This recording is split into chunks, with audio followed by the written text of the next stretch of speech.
People around this country, and for that matter around the world, are reacting tonight to the terrible news of the death of Robin Williams. A statement from his wife confirming his death alludes to his battle with depression, and now we know why. The 63-year-old actor and comedian died of an apparent suicide.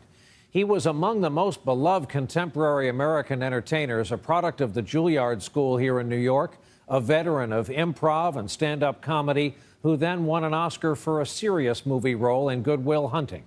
Most of us first knew him from television, starting with Mork and Mindy, and then on to films, to Good Morning Vietnam, The Dead Poets Society, Mrs. Doubtfire, and on and on.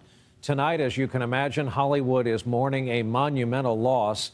We begin this evening with our late report from NBC's Joe Fryer in Los Angeles.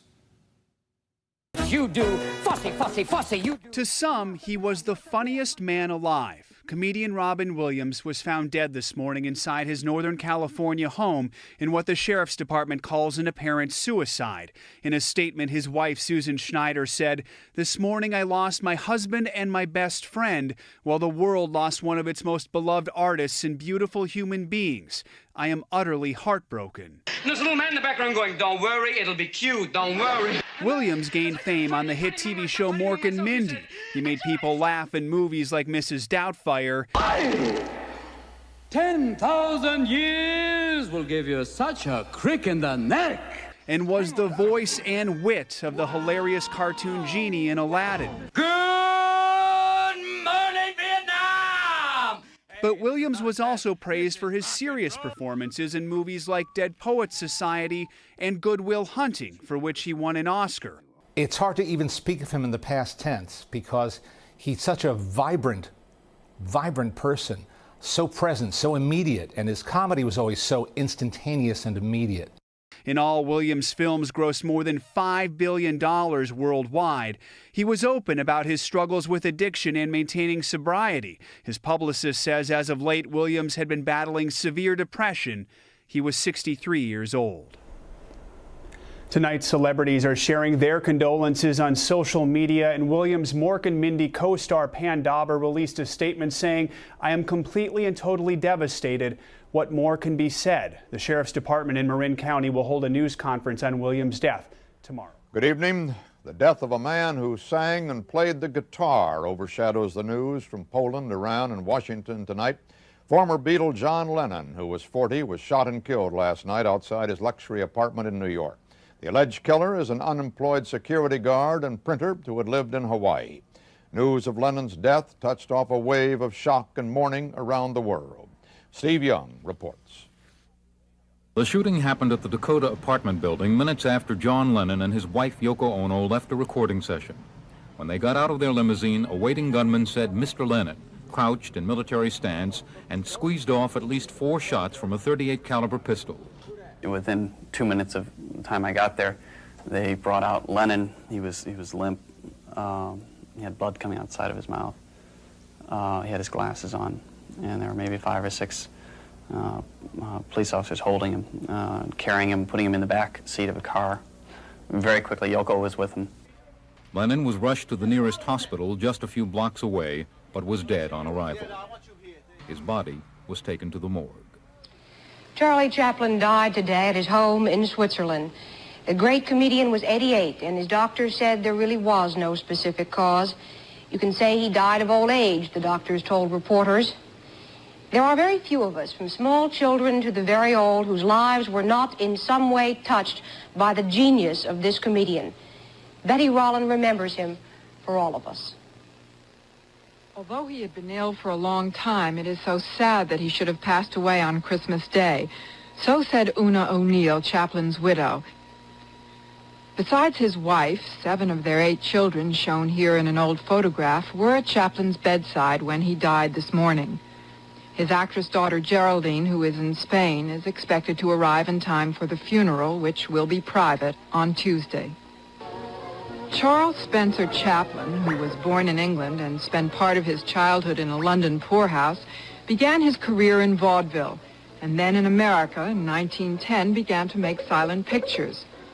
With this character, the little tramp, in all of his various guises, Chaplin became one of the great comedians of all time. But almost everyone has heard his voice. His career spanned more than half a century, and he delighted generations of moviegoers. Mel Blanc, the man who gave his voice to cartoon characters such as Bugs Bunny and Daffy Duck, died today in Los Angeles at the age of 81. Gary Shepard reports. For more than 50 years, Mel Blanc was the voice of Warner Brothers cartoons. Virtually every character, from Bugs Bunny to Porky Pig, from Sylvester the Cat to Tweety Pie, it was all Mel Blanc. What's up, Doc? No mouse is gonna make a monkey out of me. I thought I saw a pussy cat. Mel Blanc once estimated he did close to 1,000 voices during his long career. But it wasn't just cartoon characters. In the 1930s, he began appearing on radio with comedian Jack Benny, doing an assortment of voices. He was even the sound of Benny's famous Maxwell automobile. Then, when Benny moved to television, so did Mel Blanc. You couldn't afford to buy this house. You didn't get my bill yet. But it was in the movies, as the voice of so many famous cartoon characters, that Blanc will be most fondly remembered. What's Errol Flynn got that I haven't? Once I create a voice, he explained, I never forget it. During a public appearance last year, he said Bugs Bunny was his favorite voice, but another came in a close second. I think Porky Pig is one of my favorites. For years to come, cartoon watchers will still be entertained by this incredibly versatile man. Good evening. Welcome to ESPN SportsCenter. Zuba Mahenti. I'm Michael Lees. Breaking news in this Sunday afternoon. Five-time NBA champion, former league MVP Kobe Bryant died earlier this afternoon in Los Angeles in a helicopter crash. News reports are just coming in among multiple victims. Kobe Bryant on that helicopter. It was front page news all over the world today. John Wayne was dead. In Tokyo, the headline read, Mr. America passes on. In Lima, Peru, it said, Goodbye, Cowboy. Wayne died yesterday in Los Angeles at the age of 72, losing his long fight with cancer. President Carter paid tribute to him as the genuine article in an age of few heroes. He was a symbol, said the president, of many of the most basic qualities that made America great. David Browning takes a look at Wayne's long career. If you were a youngster watching the Saturday matinees back in the early 30s, chances are one of your heroes was a young man named Marion Michael Morrison. I've got to take that chance. We can't let those trains crash.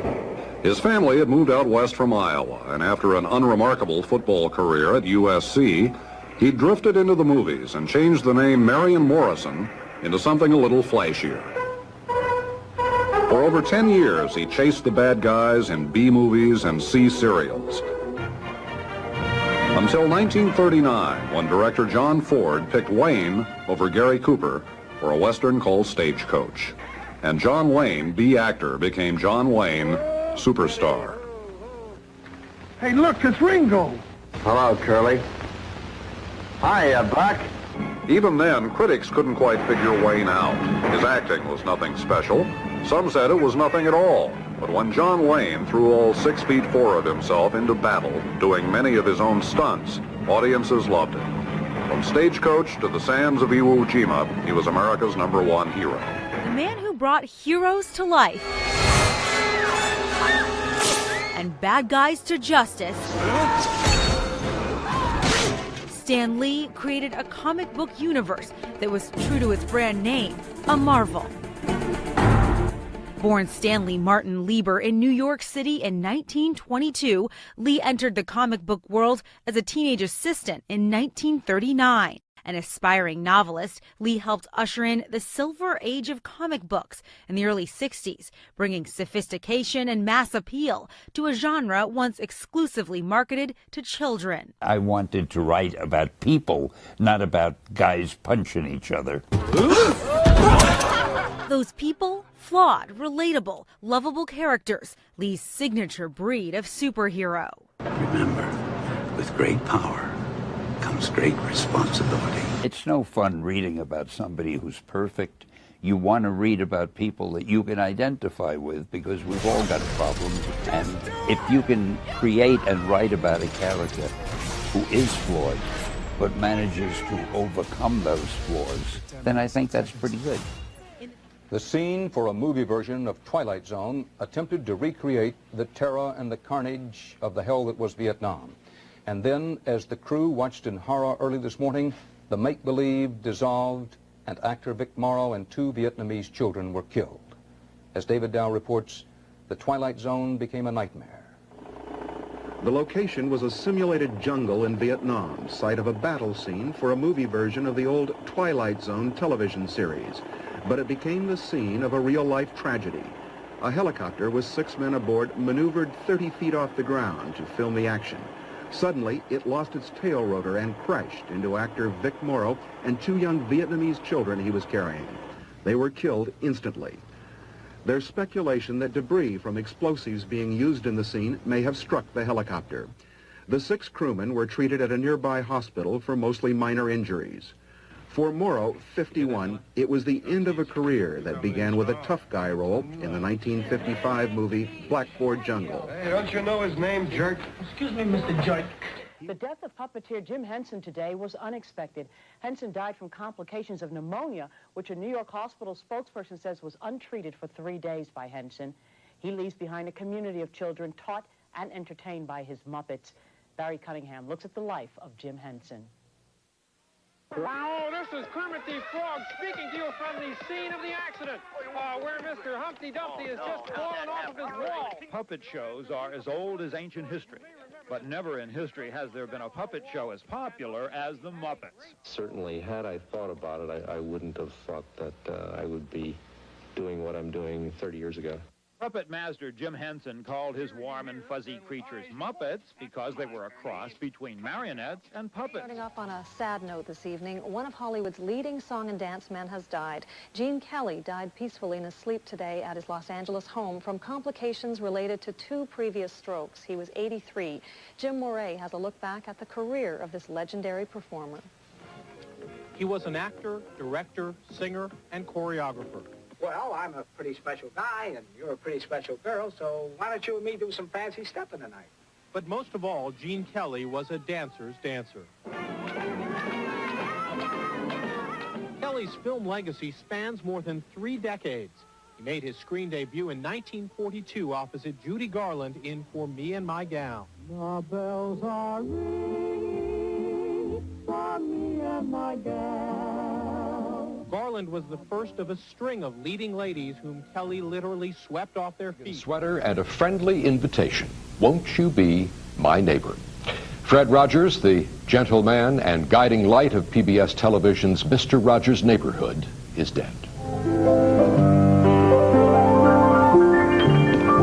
It's a beautiful day in this neighborhood, a beautiful day for a neighbor.